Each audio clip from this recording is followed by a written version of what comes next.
Welcome to our channel. Today we how to uninstall SendGrid from your Note app. Quick tutorial step by step clearly. To uninstall SendGrid from your Note app, first, open your terminal or command prompt. Navigate to your project directory using the cd command.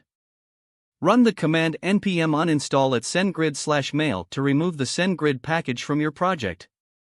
Next, locate your code files where SendGrid is being utilized. Open each file and look for any import or require statements related to SendGrid. Delete those statements to ensure there are no remaining references to the package. Search through your files for any code that sends emails using SendGrid.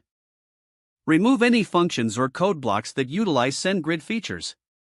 It's essential to check your environment variables for any SendGrid specific settings.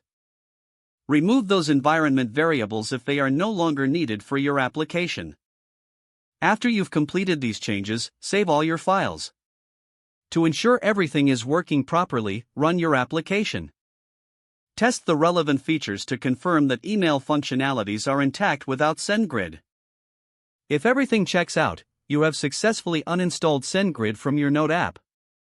If the page does not load, refresh the browser or try again in a private or incognito window.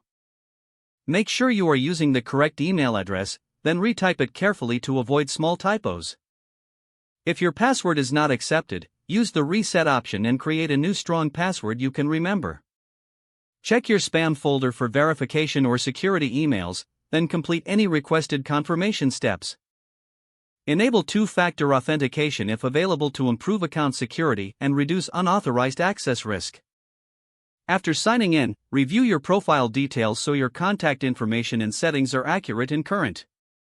If you see an error message, note it down and try again after restarting your device and internet connection. Log out when you finish, especially on shared devices, to keep your account and payment information secure. If the page does not load, refresh the browser or try again in a private or incognito window. Make sure you are using the correct email address, then retype it carefully to avoid small typos. If your password is not accepted, use the reset option and create a new strong password you can remember. Check your spam folder for verification or security emails, then complete any requested confirmation steps. Enable two-factor authentication if available to improve account security and reduce unauthorized access risk. After signing in, review your profile details so your contact information and settings are accurate and current. Don't forget to like this video and subscribe to our channel for more step-by-step tech guides.